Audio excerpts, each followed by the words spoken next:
Welcome back नाज़रीन। शकील साहब, अगर बात करें ताजिर बरादरी की, खसूसन जो रिटेलर्स हैं, इनको टैक्स नेट में लाने के एक हमारा बहुत बड़ा मसला है जो कि हम एक अरसे से डिबेट करते हैं। The other day I was hearing Shabbar Zaidi साहब जो कि कह रहे थे कि यार राजा बाजार में जाके टैंक खड़ा कर दे। वो कहते हैं कि मैं जब था मैंने बड़ी कोशिश की कि इनको किसी तरह से टैक्स नेट में लेके आए, और फिर उसके हुआ ये कि अल्टीमेटली निगोशिएशंस करनी पड़ी कहीं तीसरी जगह पे बैठ के।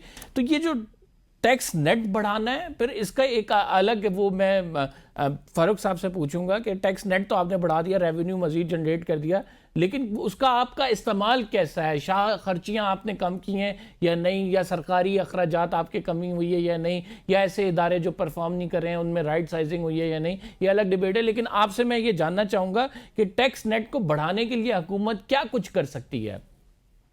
देखें, जो जो अभी ये ताजरों को टैक्स लाने के बाद है, जिस तरह अभी ये फरमा रहे थे कि मुझे 1% देना पड़ेगा, अगर 2 करोड़ कमाऊं तो 2 लाख।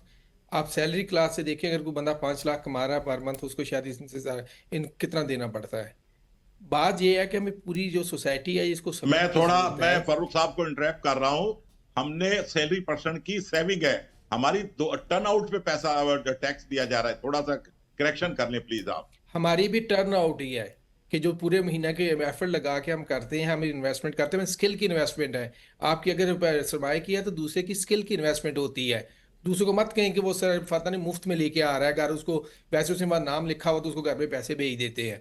वो स्किल है, उसने इतने साल उसने अपने एजुकेशन के एक्सपेंसेस बर्दाश्त किए होते हैं, सारा कुछ किया होता है, वो स्किल सेट लेके आता है। तो बात यह है कि देखें, अब जो है कि जिस जो क्या कहते हैं ये टैक्स है, इसको पहले तो सिंप्लीफाई करें। अब कितने टैक्स है, आप जितने भी मार्जिन लगाते जाएं, आप अल्टीमेटली जो कोई बिजनेस है वो कहता है हम बहुत ज़्यादा टैक्स देते हैं, उन पर टैक्स कितना है, अगर उनमें सेल्स टैक्स उन पर लगता है वो शिफ्ट हो जाता है कंज्यूमर पे। अगर किसी पे लेवी लगता है कंज्यूमर पे शिफ्ट हो जाता है।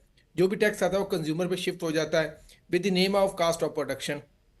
अब इसलिए मैं कहता हूँ कि जब तक हम ये एक बैलेंस एक सिस्टम नहीं लेके आएंगे, महंगाई का ये सर्कल चलता रहेगा। आज अगर सैलरी क्लास में होकर जब एहतजाज करते हैं ना, भी हम नहीं देते टैक्स, क्यों दें हम इतना ज़्यादा टैक्स, हम 32% क्यों दें, हम 25% क्यों दें, हमारे पे क्यों ज़्यादा है? अगर हमने ये देना है तो मैं एजुकेशन फ्री करें, हमारी हेल्थ फ्री करें, हमारा सारा कुछ जिस तरह सोशल सिक्योरिटी सिस्टम होता है वो करें। अभी हमारा टैक्स नेट बढ़ाने पे बात नहीं हो रही, अभी सिर्फ टैक्स रेवेन्यू बढ़ाने पे बात हो रही है कि जिस तरह जनाब उसको उस पर मजीद लगा दो, उस पर मजीद लगा दो, ये लेवी लगा दो, ये वो लगा दो। इस तरह जो टैक्सेस हैं ये किसी माशत को नहीं चलाती। एक और बात याद रखें, हमारा जो फंडामेंटल गलत है ना हमारी इकानमी का, वो ये है हम टैक्स पे मुल्क चलाना चाहते हैं। कोई मुल्क टैक्स पे नहीं चलता। नॉन टैक्स रेवेन्यू उतना ही इंपॉर्टेंट होता है, ठीक। और नॉन टैक्स रेवेन्यूज के लिए स्टेट ओन इंटरप्राइजेज चलाती हैं, और हमारे पॉलिटिकल इंटरफेरेंस ने, दूसरी रूलिंग पार्टीज इंटरफेरेंस ने हमारे स्टेट ऑफ इंटरप्राइजेज का क्या हाल कर दिया है। आप कंबर मैं अभी छोड़ जाऊंगा, उससे पहले एक सवाल आपसे पूछना चाहूँगा मैं, कि कौन सा ऐसा बिजनेसमैन है जो किसी डूबते हुए बिजनेस में पैसा इन्वेस्ट करे और समझता है जो कभी ये दोबारा सिस्टम जो कि बिजनेस है ये दोबारा खड़ा नहीं हो सकता? कोई दुनिया का है ऐसा कोई ऐसा बिजनेसमैन? अगर सारे बिजनेसमैन पाकिस्तान के स्टेट ऑफ इंटरप्राइजेज को खरीदना चाहते हैं, इसका मतलब उनमें जान है, मसला कहीं और है। लेकिन शकील साहब, फिर ईज ऑफ डूइंग बिजनेस अगर करना है तो फिर हुकूमत ने इसको फराहम करना है। फिर आप अगर बात करते हैं कि यहाँ पे फॉरेन डायरेक्ट इन्वेस्टमेंट आए, कंड्यूसिव इन्वायरमेंट किसकी जिम्मेदारी है? हुकूमत की जिम्मेदारी है। अल्टीमेटली देखें, आपकी फॉरेन डायरेक्ट इन्वेस्टमेंट कम हुई है, फिर एक्सपोर्ट कम हुई है। अगर आप कंड्यूसिव इन्वायरमेंट ही नहीं दे रहे अपने मुल्क में, और फिर सबसे बड़ा मसला तो अब ये भी है कि 26वीं या 27वीं तरमीम के बाद तो वो कहते हैं कि अगर हमारी कोई मसला हो जाता है कोर्ट ऑफ आर्बिट्रेशन में, हम लेके कैसे जाएं? आपकी अदालतों पे बहुत बड़े सवालात उठ जाते हैं। जी, यही तो मसाइल है कि हमारी जो कि ईज़ ऑफ डूइंग बिजनेस है, इस पर बड़ी लंबी चौड़ी बात हो सकती है। मुझे अभी एक और जगह जाना है तो इसलिए मैं अभी यहाँ पर छोड़ूंगा, इसलिए इस बहस में नहीं पढ़ूंगा।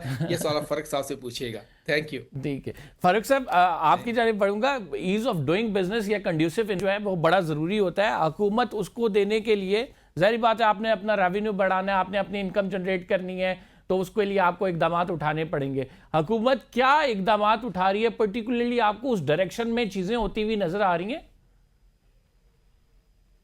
ये दो बड़े पहाड़ जैसे चैलेंजेस। पहला है बिजली का टैरिफ। अगर पाकिस्तान में वो 11 सेंट का एक यूनिट है और हमारे हमसाया ममालिक जो हैं वहां पे उससे आधी कीमत पे बिजली मिल रही है, तो फिर तो हमारे जो मैन्युफैक्चरर्स हैं, हमारे जो एक्सपोर्टर्स हैं, वो उनके साथ compete करना उनके लिए बड़ा मुश्किल हो जाता है। तो सबसे पहला जो इशू है वो मैं समझता हूँ कि बिजली के टैरिफ का है। और दूसरा जो पहाड़ जैसा चैलेंज है वो कॉर्पोरेट टैक्स का है। ठीक है, यहाँ पे पाकिस्तान में आप कंपनी बनाएं, उस पे 60-62% तक उसकी आमदन के ऊपर जो है वो टैक्स लगना शुरू हो जाता है। रेगुलर टैक्स है, उसके ऊपर सुपर टैक्स है, फिर डिविडेंड पार्टनर टैक्स है। अगर किसी स्टेक शेयर होल्डर को बांटते हैं प्रॉफिट, उसके ऊपर अलग टैक्स लगाते हैं।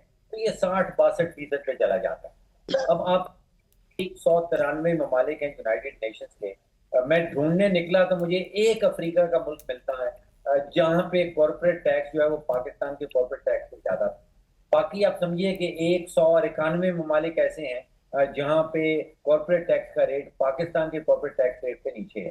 तो एक बिजली का टैरिफ और दूसरा टैक्स रेट, ये दो अगर मामले जो हैं इसमें लेवल प्लेइंग फील्ड की तरह एक बिजली सेक्टर को प्रोवाइड कर दी जाए, तो मैं समझता हूं कि हमारा जो प्राइवेट सेक्टर है वो इंतहाई कंपेटिटिव सेक्टर है।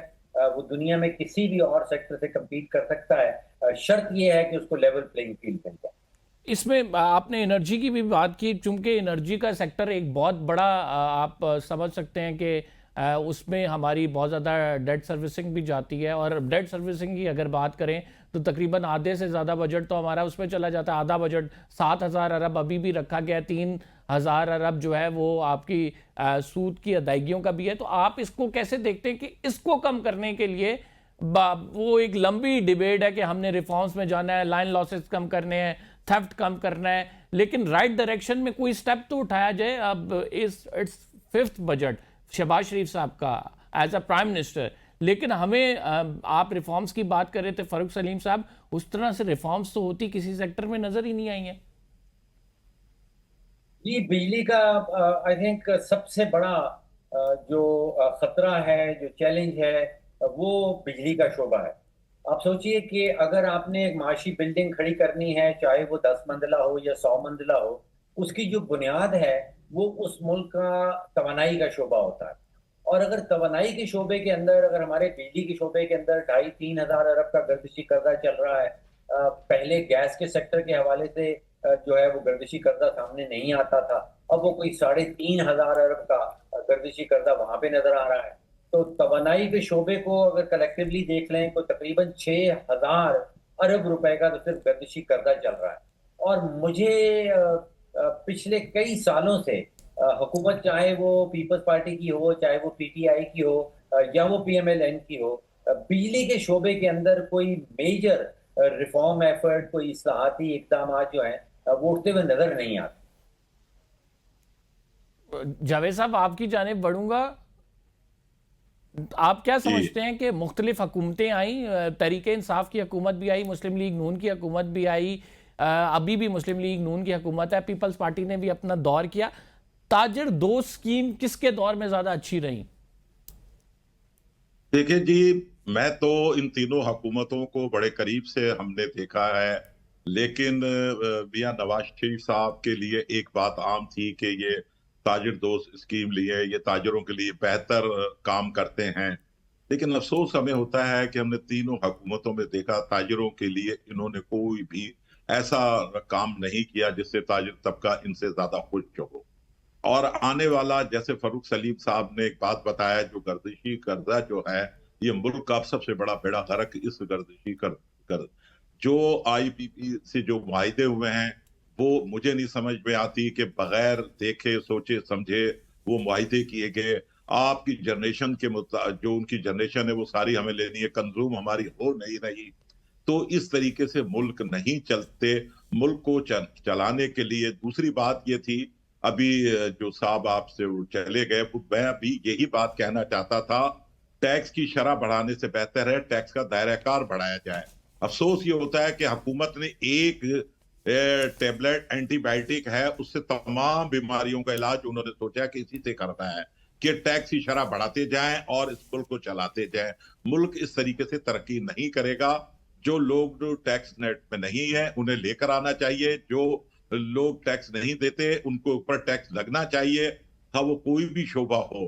दूसरी बात है कि सस्ती एनर्जी की तरफ हम जब जाते हैं, सोलर के ऊपर, तो हुकूमत ने वहां भी कोई रिलीफ नहीं दी, हुआ उसके ऊपर भी टैक्स की बात कर दी। ग्रीन मीटर की बात हम जब करते हैं, पहले एक प्रोग्राम उन्होंने दिया, उसे जारी नहीं रखा गया, फिर उसके बाद उसमें तरमीम, फिर उसके बाद तो मुझे बताएं कि पहली बात तो मुल्क के अंदर ना तो गैस है इस वक्त, ना बिजली है, ना पानी है। आज कराची की सूरत हाल आप देख रहे हैं, हर चीज हम पैसों से खरीद रहे हैं। क्या हम सबसे ज्यादा जो देने वाला जो शहर है और जो सूबा है, सूबा सिंध, और उसके साथ क्या आज सलूक हो रहा है। तो मैं ये पूछना चाहता हूं हुकूमत से, सूबाई और वफाकी हुकूमत से, कि आप क्यों नहीं इधर तवज्जो देते। हमारी एक आम बात, मिसाल मशहूर है कि जो बेटा ज्यादा कमा कर लाता है तो माँ उससे ज्यादा प्यार करती है। यहाँ तो हकीकत उसके बरक्स है। आज आप देखें हमारे कराची के रोड, रास्ते, ना वहाँ पानी है, आप लोग टैंकर खरीद कर इस्तेमाल कर रहे हैं, ना गैस ठीक। है। सुबह अपने ऑफिसों में कारोबारी लोग जब जाते हैं तो उनको गैस नहीं मिलता, सही। एलपीजी के जो रेट जो है वो ब्लैक हो रहा है। तो ये तमाम चीजें सोचने की जरूरत है। हमारी जैसे फरूख सलीम साहब ने बताया, 11 सेंट पर यूनिट हमारी है और दूसरे खत्ते में इससे आधी कीमत पे है। ठीक, नाज़रीन प्रोग्राम में फिलहाल इतना ही। कंपलसरी को इजाजत दीजिए, अगले प्रोग्राम में आपसे मुलाकात होगी। अल्लाह ने के बाद।